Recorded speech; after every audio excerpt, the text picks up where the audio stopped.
एक गांव में लल्लन नाम का एक लालची ग्वाला अपनी पत्नी रमा के साथ रहता था। लल्लन के पास गौरी नाम की एक गाय थी। एक दिन लल्लन दूध निकाल रहा होता है, लेकिन गाय का दूध नहीं निकलता है। ये देखकर रमा बोलती है, तुम्हें कितनी बार कहा है इस मनहूस गाय को बेच दो, ये दूध तो देती नहीं है और कितना चारा खा जाती है। रमा की बात सुनकर लल्लन को भी गुस्सा आ जाता है और वो बोलता है, कह तो तुम सही रही हो रमा, लेकिन इसका इलाज है मेरे पास। अगले दिन लल्लन बाजार से एक इंजेक्शन लाता है और गौरी को लगा देता है। इंजेक्शन लगने के बाद गौरी दूध देने लगती है।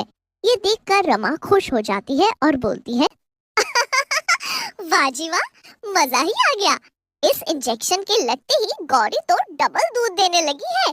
ये तो जादू का इंजेक्शन है। इसके बाद तो रमा और लल्लन का लालच बढ़ता ही जाता है।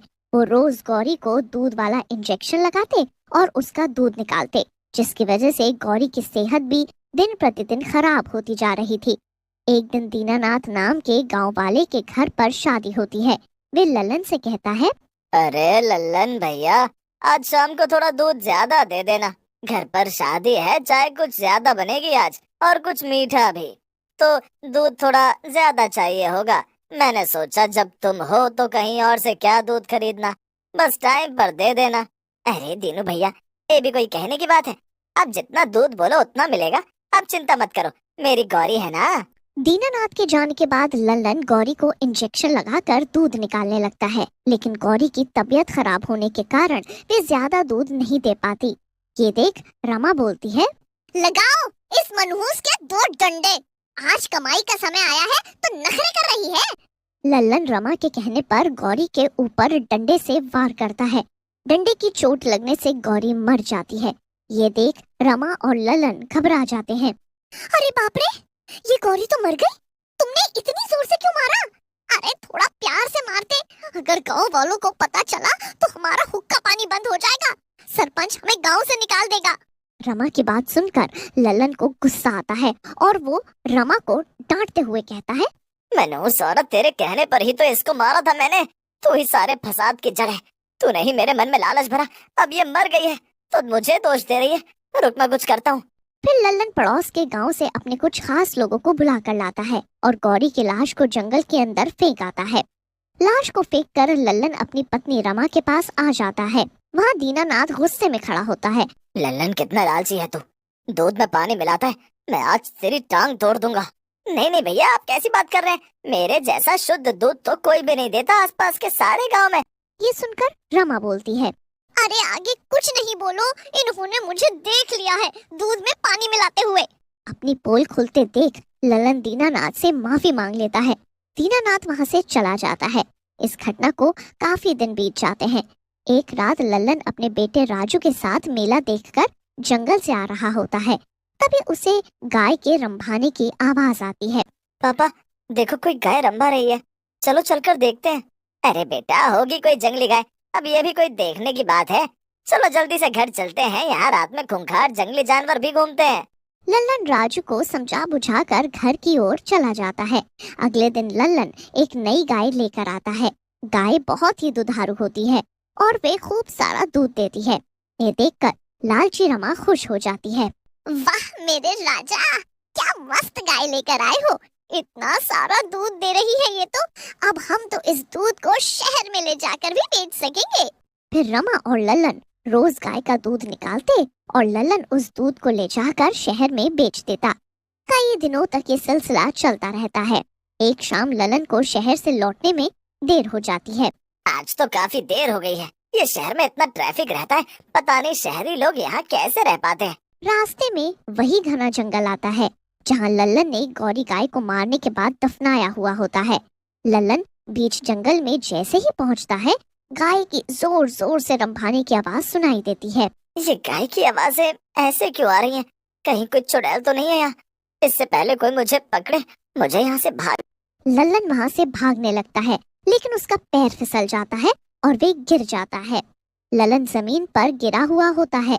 तभी उसकी नजर एक काली परछाई पर पड़ती है। वो परछाई एक गाय की होती है। परछाई को देखकर लल्लन घबरा जाता है। नहीं नहीं, ऐसा नहीं हो सकता, ये परछाई तो गौरी गाय की है। लल्लन, लेकिन वो कैसे आ सकती है? उसे तो मैंने मार दिया था। ललन उठने की कोशिश करता है, लेकिन वो परछाई ललन के पास आती है और उसे जोर से तुलत्ती मारती है। तुलत्ती खाते ही ललन बेहोश हो जाता है और जब उसे होश आता है वे अपने घर में होता है और दीनानाथ उसके पास खड़ा होता है।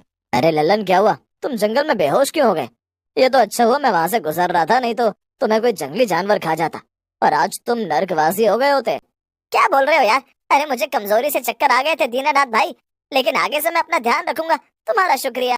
फिर दीनानाथ वहां से चला जाता है।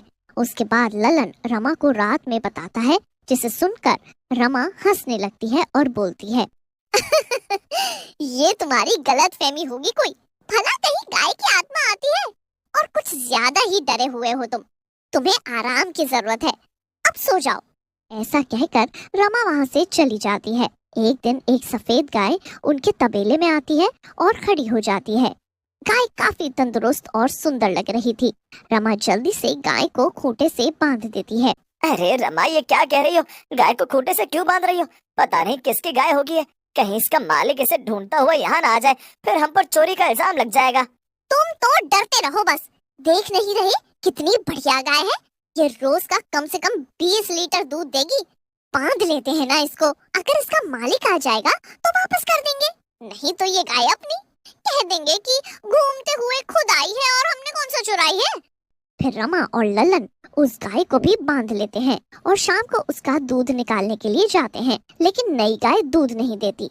ये देखकर ललन और रमा गाय को मारने लगते हैं।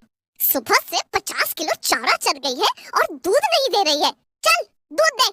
लेकिन जैसे ही रमा उसे एक बार फिर मारती है, गाय एक शैतानी गाय के रूप में बदल जाती है और रमा को जोर से दुलत्ती मारती है। रमा दूर जाकर गिरती है। अरे ओ मेरी मैया, अरे मर गई रे, ये गाय तो शैतानी निकली, ये कोई भूत है। रमा की हालत देखकर ललन उसे उठाने के लिए उसके पास जाता है, लेकिन उसे भी गाय जोर से दुलत्ती मारती है और बोलती है, दुष्टों, तुम बहुत ही बड़े नीच हो।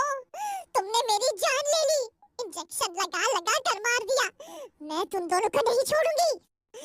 मैं अभी तो जा रही हूँ, लेकिन मैं कल फिर आऊंगी तुम दोनों को सबक सिखाने। अगली सुबह रमा और ललन गांव के पंडित जी के पास जाते हैं और रोते रोते उन्हें सारी बात बताते हैं, जिसे सुनकर पंडित जी बोलते हैं, तुम दोनों ने बहुत ही बड़ा पाप किया है। गौ हत्या से बड़ा कोई पाप नहीं है।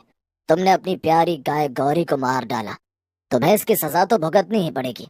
अब गौरी ही तुम्हें इसकी सजा सुनाएगी। तुमने बहुत गलत किया। रात में गौरी गाय फिर से अपने खूंटे पर आकर खड़ी हो जाती है। पंडित जी गाय के पैरों में गिर जाते हैं और बोलते हैं, गौ माता, इन दोनों ने आपके साथ बहुत ही गलत किया है, लेकिन आप तो हमेशा से सबको माफ करती आई हैं। इन दोनों को भी माफ कीजिए। पंडित जी को देखकर गौरी गाय बोलती है, इन दोनों ने ऐसा पाप किया है जो कि भगवान भी माफ नहीं कर सकते, लेकिन फिर भी अगर इन्हें पछतावा है और ये प्रायश्चित करना चाहते हैं तो इन्हें 100 गायों की पूरी जिंदगी सेवा करनी होगी।